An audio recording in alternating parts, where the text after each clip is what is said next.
Hello दोस्तों, स्वागत है आप सभी का नॉलेज टॉप चैनल में। दोस्तों, आईसीआर टेक्नीशियन फर्स्ट 2022 का जो आपका एग्ज़ाम कंडक्ट होने वाला है 28 फरवरी से, उसमें जो जनरल साइंस के क्वेश्चन पूछे जाते हैं उसकी मैं एक सीरीज़ ला रहा हूं। दोस्तों, ये पहली सीरीज़ है और अगर आप एग्ज़ाम देने जा रहे हो, कैंडिडेट हो, तो दोस्तों जो मेरी ये वाली वीडियो है, इसके जो 30 क्वेश्चन है, आप इन्हें लगाइए और आपको दोस्तों पेपर में क्वेश्चन में यहाँ से क्वेश्चन फंसेंगे 101% दोस्तों। जो मेरी ये सीरीज़ है इसमें से आपको कोई ना कोई क्वेश्चन देखने को ज़रूर मिलेंगे। तो चलिए वीडियो को करते हैं स्टार्ट। दोस्तों, पहला क्वेश्चन है कि हंसाने वाली गैस का रासायनिक नाम क्या है। जो हास्य गैस होती है दोस्तों, इसका रासायनिक नाम क्या होता है। पहला है नाइट्रिक ऑक्साइड, दूसरा है नाइट्रस ऑक्साइड, तीसरा है कार्बन मोनोऑक्साइड और चौथा है इनमें से कोई नहीं। तो आपको बताना है कि जो हास्य गैस होती है उसका रासायनिक नाम क्या होता है। तो हास्य गैस का रासायनिक नाम नाइट्रस ऑक्साइड होता है। Answer B is the right answer. एक एक और सुन लीजिए दोस्तों, इसका रासायनिक सूत्र क्या होता है। तो इसका रासायनिक सूत्र N2O होता है। तो याद रखना दोस्तों, जो लाफिंग गैस होती है इसका रासायनिक सूत्र N2O होता है और इसका रासायनिक नाम नाइट्रस ऑक्साइड होता है। तो आशा करता हूँ आपको क्वेश्चन समझ में आया होगा। अगले क्वेश्चन की ओर बढ़ते हैं। अगला क्वेश्चन है कि श्वसन क्रिया में कौन सी गैस निकलती है। जब हम सांस लेते हैं तो हम कौन सी गैस को छोड़ते हैं। तो आसान क्वेश्चन है, कार्बन डाइऑक्साइड, ऑक्सीजन, N2 या H2। तो आप सही आंसर चुनना है। तो सही आंसर है दोस्तों आपका कार्बन डाइऑक्साइड को हम क्या करते हैं, छोड़ते हैं। तो answer A is the right answer. अगला क्वेश्चन अगला क्वेश्चन है कि मनुष्य के मस्तिष्क का औसतन वजन कितना होता है। तो जो ह्यूमन ब्रेन होता है, ह्यूमन ब्रेन दोस्तों, उसका औसतन वजन कितना होता है। तो उसका औसतन वजन कितना होता है, 1200 ग्राम, 1400 ग्राम, 700 ग्राम या 1500। तो answer D is the right answer. जो ह्यूमन ब्रेन होता है उसका औसतन वजन 1500 ग्राम होता है। मोस्ट इंपॉर्टेंट दोस्तों, स्टार मार्क कर लीजिए। क्वेश्चन आपको शिफ्ट में किसी न किसी शिफ्ट में देखने को जरूर मिलेगा। अगला क्वेश्चन है कि मनुष्य के चेहरे में कितनी हड्डियां होती हैं। जी हाँ दोस्तों, याद रखिएगा कि जो मनुष्य के चेहरे में हड्डियां होती हैं वो होती हैं 14। तो 14 जो हड्डियां होती है वो मनुष्य के चेहरे में होती है। चलिए दोस्तों, अगला क्वेश्चन है कि गाय के दूध में कौन सा विटामिन पाया जाता है। Vitamin A, vitamin B, vitamin C या विटामिन डी। तो गाय के दूध में जो है विटामिन ए पाया जाता है। तो answer A is the right answer. और विटामिन ए किस किस में पाया जाता है, गाजर में भी विटामिन ए पाया जाता है। तो आप लोग याद रखें, गाय के दूध में और गाजर में विटामिन ए पाए जाते हैं। अगला क्वेश्चन अगला क्वेश्चन है, प्रकाश संश्लेषण किस रंग में अधिक होता है। दोस्तों, ये क्वेश्चन पूछा गया है, ये किसी न किसी एग्जाम में पूछा गया है दोस्तों। जो ये सारे क्वेश्चन हैं ये किसी एग्जाम में पूछे गए हैं। चाहे दोस्तों मैं आर्मी की बात करूं, चाहे एयरफोर्स में पूछूं, चाहे नेवी की बात करूं, ये एग्जाम में आए हुए क्वेश्चन है दोस्तों। मैं इन्हीं को आपको करवा रहा हूं जो रेलेवेंट है। चलिए दोस्तों, तो अगला क्वेश्चन है, प्रकाश संश्लेषण किस रंग में अधिक होता है। नीले रंग में, हरे रंग में, श्वेत रंग में या लाल रंग में। तो answer D is the right answer. जो प्रकाश संश्लेषण होता है वो लाल रंग में अधिकतम होता है। अगला क्वेश्चन है, ये भी स्टार मार्क कर लीजिए दोस्तों, मोस्ट इंपॉर्टेंट क्वेश्चन है। ये भी आपको किसी न किसी शिफ्ट में दोस्तों देखने को जरूर मिलेगा, ये मेरा आपसे वादा है। एक हॉर्स पावर कितने वाट के बराबर होता है। दोस्तों, एक हॉर्स पावर 786 वाट, 746 वाट, 876 वाट या 256 वाट। तो एक हॉर्स पावर जो होता है ये 746 वाट के बराबर होता है। तो answer B is the right answer. एक हॉर्स पावर जो है ये 746 वाट के बराबर होता है। चलिए दोस्तों, अगला क्वेश्चन है, आवृत्ति का मात्रक है। तो आवृत्ति का मात्रक सबको पता है दोस्तों, आप सभी को क्या है, हर्ज। तो आवृत्ति का मात्रक हो जाएगा हर्ज। अगले क्वेश्चन की ओर बढ़ते हैं। बल का मात्रक क्या होता है। तो बल का मात्रक न्यूटन, डायन, न्यूटन, डायन या पास्कल या इनमें से कोई नहीं। तो बल का जो मात्रक होता है ये आपका न्यूटन होता है। तो answer A is the right answer. चलिए दोस्तों, आगे बढ़ते हैं। अगला क्वेश्चन है, पीतल किस किस का संगठन है। जी हाँ दोस्तों, हाँ ये भी क्वेश्चन दोस्तों पूछा गया है। ये भी आर्मी के जीडी में ये क्वेश्चन पूछा गया है। तो अगला है दोस्तों कि पीतल किसका संगठन है। तो पीतल कॉपर, जो पीतल संगठन है वो कॉपर और जस्ता, कॉपर और कलई, कलई और शीशा, या इनमें से कोई नहीं। तो जो पीतल है, पीतल जो कॉम्बिनेशन है ये है आपका कॉपर और जस्ता का। तो आप इसे याद रखिए, कॉपर और जस्ता का जो पीतल है ये कॉपर और जस्ता का कॉम्बिनेशन है। इसमें एक सवाल और बनेगा दोस्तों, इसमें एक सवाल ये बनाएगा कि जो कांसा होता है, कांसा किस किस का संगठन होता है? तो कांसा जो है ये कॉपर और कलई का। जी, अगर दोस्तों आपसे पूछे कि पीतल का संगठन क्या होता है, तो पीतल का संगठन कॉपर और जस्ता। और अगर पूछे कि जो कांसा होता है वो किसका संगठन होता है, तो कांसा कॉपर और कलई, आंसर बी, तब आंसर बी सही हो जाएगा। तो कांसा जो है ये कॉपर और कलई का संगठन होता है।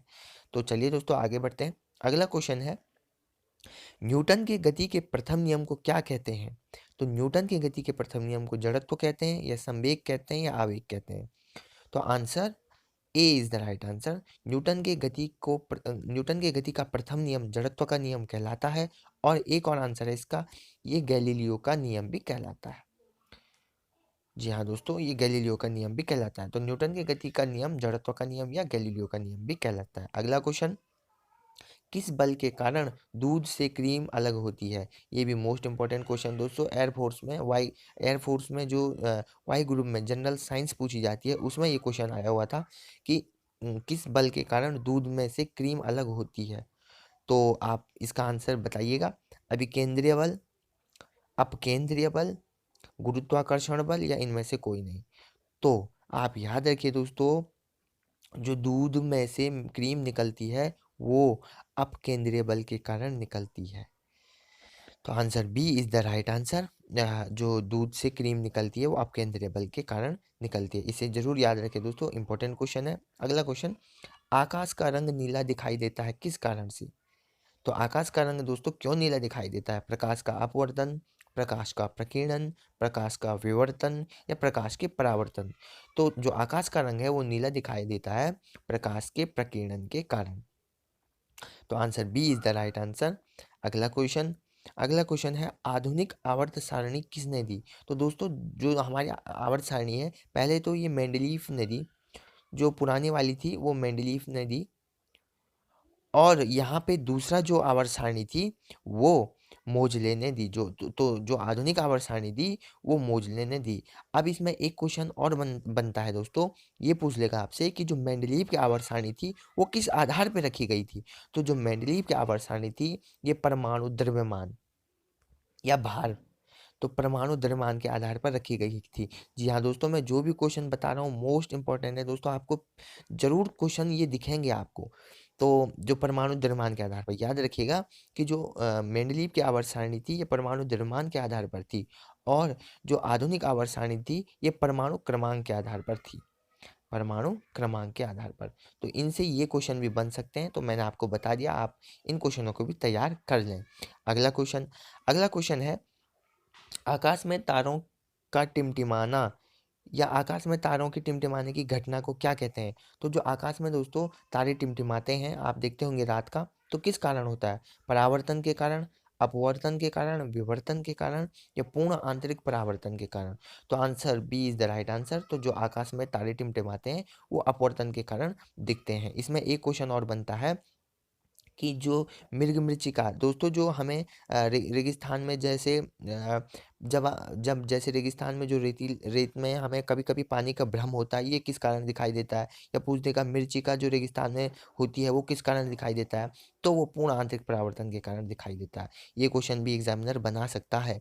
और यहाँ से एक क्वेश्चन और पूछेगा कि जो प्रकाश, यदि दोस्तों याद रखिए, जो तालाब होता है उस तालाब में अगर पानी है और वो पानी चमक रहा है तो वो क्यों चमक रहा है, ये भी क्वेश्चन पूछेगा। तो पानी इसलिए चमकता है दोस्तों, जो पानी के चमकने की घटना को क्या कहेंगे? प्रकाश का प्रकीर्णन। जी हाँ दोस्तों, याद रखिएगा, प्रकाश के प्रकीर्णन के कारण ही, सॉरी दोस्तों, नहीं, प्रकाश के पूर्ण आंतरिक परावर्तन के कारण ही जो पानी होता है वो चमकीला दिखाई देता है। तो ये 2-3 क्वेश्चन भी आप लोग याद रखें। अगला क्वेश्चन है, सूर्य रक्तदाब क्यों दिखाई देता है? जो सूर्य रक्तदाब यानी दोस्तों आप देखते होंगे जब सूरज क्षैतिज दिशा में होता है यानी जब डूबते समय जब डूबने वाला होता है तो शाम को आपको कुछ लाल-लाल दिखाई देता है। तो ये क्यों दिखाई देता है? तो इसको भी याद रखिएगा, प्रकाश के प्रकीर्णन के कारण ये घटना दिखाई देती है। मोस्ट इम्पोर्टेंट इससे रिलेटेड एक और क्वेश्चन पूछेगा। क्या पूछेगा दोस्तों कि जब सूर्य उगता है तो क्षैतिज के समय दोस्तों सूर्य की जो किरणें हैं वो टेढ़ी मुड़ जाती हैं या सूर्य उस समय लाल दिखाई देता है। सूर्य के उगने जिस समय मतलब सूर्य का उद्गम होता है तो उस समय क्यों दिखाई देता है? तो ये तब हो जाएगा अपवर्तन के कारण। तो आप याद रखें, दोनों क्वेश्चनों को याद रखें। अगला क्वेश्चन अगला क्वेश्चन है बल्ब का तंतु किस धातु का बना होता है? तो दोस्तों जो बल्ब का तंतु होता है ये टंगस्टन धातु का बना होता है। याद रखिएगा, answer B is the right answer. तो जो बल्ब का तंतु होता है ये आपका टंगस्टन धातु का बना होता है। अगला क्वेश्चन अगला क्वेश्चन है प्रकाश का प्रिज्म से टकराने पर 7 रंगों में विभक्त होना कहलाता है। जब कोई प्रकाश किसी प्रिज्म से टकराकर अपने 7 रंगों में विभक्त हो जाता है तो ये प्रक्रिया क्या कहलाती है या यह घटना क्या कहलाती है? पूर्णांतरिक परावर्तन, विवर्तन, वर्ण विक्षेपण, इनमें से कोई नहीं। तो ये तो दोस्तों आपने क्लास 10th में पढ़ा होगा कि वर्ण विक्षेपण के कारण ये घटना हमें दिखाई देती है कि जब प्रकाश प्रिज्म से टकरा करके अपने 7 रंगों में विभक्त होता है। ये एक प्रकार की परिभाषा है। तो तब वर्ण विक्षेपण के कारण ये घटना देखने को मिलती है। अगला क्वेश्चन है शुद्ध जल का रंग होता है नीला, सफ़ेद, रंगहीन या इनमें से कोई नहीं। तो शुद्ध रंग का जो जल होता है ये रंगहीन होता है। याद रखिएगा दोस्तों। अगला क्वेश्चन अगला क्वेश्चन है रक्त में उपस्थित हीमोग्लोबिन एक जटिल प्रोटीन है जो किससे संपन्न होता है? तो जो हमारे रक्त में हीमोग्लोबिन होता है दोस्तों इसमें क्या होता है? सोना होता है, चांदी होता है, लोहा होता है या पीतल होता है? ये किससे संपन्न होता है? तो ये लोहे से संपन्न होता है। लोहे के कारण दोस्तों ये होता है। अगला क्वेश्चन अगला क्वेश्चन है कि जो हाइड्रोजन बम का आविष्कार किसने किया था? जो हाइड्रोजन बम बनाया था वो किसने बनाया था? तो एडवर्ड टेलर, रोन्टगन, क्यूरी या नोबल ने। तो इसे भी आप याद रखिए, answer A is the right answer. तो हाइड्रोजन बम जो बनाया था वो एडवर्ड टेलर ने बनाया था। जी हाँ दोस्तों, इस क्वेश्चन को भी आप जरूर याद रखिएगा। चलिए दोस्तों अगला क्वेश्चन, जनरेटर से क्या उत्पन्न होता है? तो जनरेटर से क्या उत्पन्न होता है? जल, विद्युत, वायु या इनमें से कोई नहीं। तो दोस्तों जनरेटर से क्या उत्पन्न होता है? विद्युत उत्पन्न होता है। इससे रिलेटेड एक और क्वेश्चन पूछेगा दोस्तों कि ये पूछ देगा कि जनरेटर जो होता है ये किस ऊर्जा को किस में बदलता है? तो याद रखिएगा, जनरेटर या यंत्र की ऊर्जा को विद्युत ऊर्जा में परिवर्तन करता है। जी हाँ दोस्तों, इस दूसरे क्वेश्चन को भी याद रखिए कि जो जनरेटर होता है ये यंत्र की ऊर्जा को विद्युत ऊर्जा में परिवर्तित करता है। तो 2 क्वेश्चन आपके बन गए।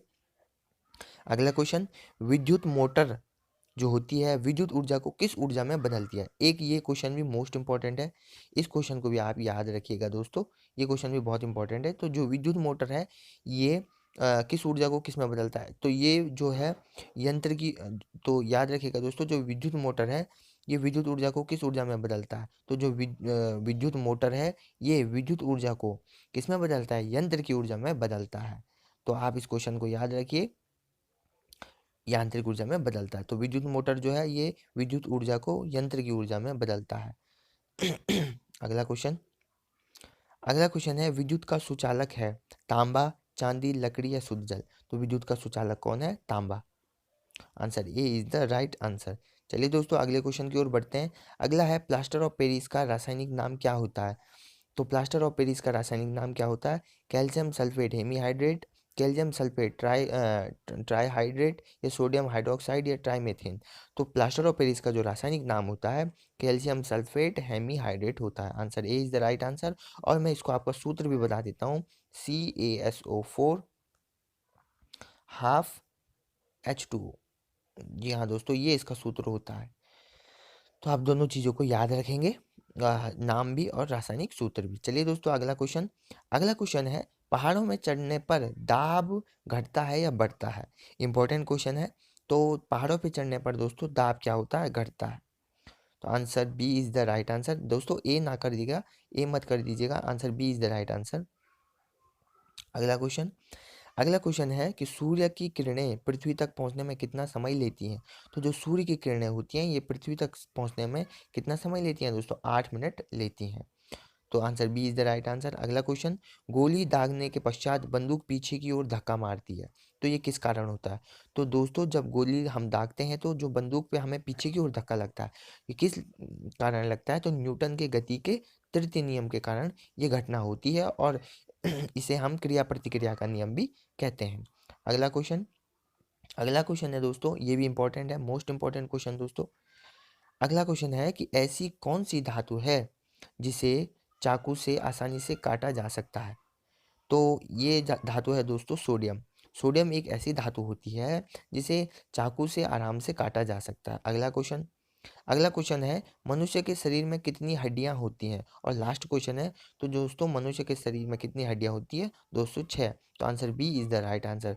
तो आशा करता हूं दोस्तों आपको क्वेश्चन अच्छे लगे होंगे। अगर दोस्तों क्वेश्चन अच्छे लगे हों तो प्लीज़ चैनल को लाइक सब्सक्राइब जरूर कर दीजिएगा। मिलते हैं ऐसी वीडियो में, तब तक के लिए जय हिंद, जय भारत।